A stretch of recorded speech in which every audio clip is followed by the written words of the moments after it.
अब अजामिल ब्राह्मण नित्य भिक्षाटन करके अपने परिवार का पालन पोषण करता, अत्यंत ही धर्मज्ञ था। एक दिन वह भिक्षाटन करके लौट रहा था तो रास्ते में देखा कि एक शराबी एक वेश्या के साथ शराब पी करके उन्मत्त हो रहा था। वेश्या अर्धनग्न थी। अब उसका चित्त उसी के ऊपर चला गया, अर्थात उसका अर्धनग्न स्वरूप देख करके उसके मन से उसकी चित्रवृत्ति नहीं निकली और अंततः उस वेश्या के अधीन हो गया। अब घर परिवार छोड़ दिया, पूजा पाठ छोड़ दिया और उस वेश्या के साथ रहने लगा। जब 80 वर्ष की उसकी आयु निकल गई तो एक दिन वह अपने किए हुए कर्मों पर प्रायश्चित करके, क्योंकि ब्राह्मण था, विद्वान तो था ही, रोने लगा कि एक न एक दिन तो अब मेरी मृत्यु जब होगी तो मैं कहां जाऊंगा? नरक जाऊंगा। तभी वो समय आ गया।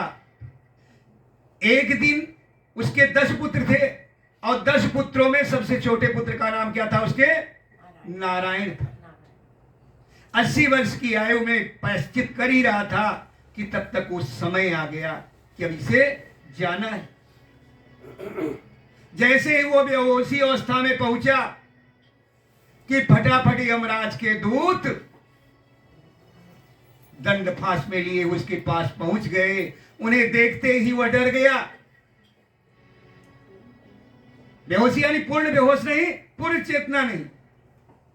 इस तरह से उसने 2 बार आवाज लगाई। किस लिए? कि नारायण थोड़ी दूर पर खेल रहा था, मुझे इन दूतों से बचा ले। क्योंकि उसको दूत दिखाई दे रहे थे उसके पाप कर्म के कारण, बाकी किसी को दिखाई नहीं दे। उसने कहा नारायण नारायण।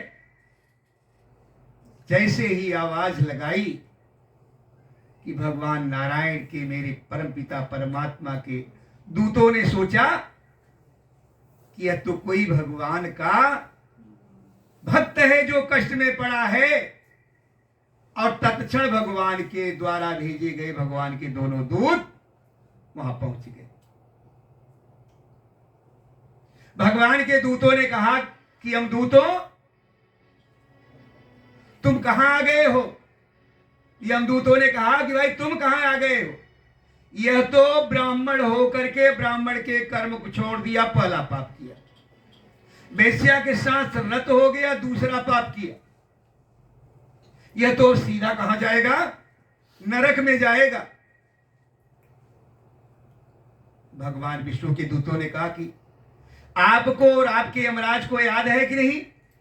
आपके यमराज ने, आपके स्वामी ने आपको क्या आदेश दिया है कि भगवान के नाम लेने वाले को, भगवान के भक्त को, भगवान के नाम को सुनने वाले को, भगवान के नाम का स्मरण करने वाले को, भगवान की दास्य सेवा, भगवान की साक्ष्य सेवा, भगवान के साथ आत्मनिवेदन करने वाले को भूल के भी मेरे पास मत ले आना।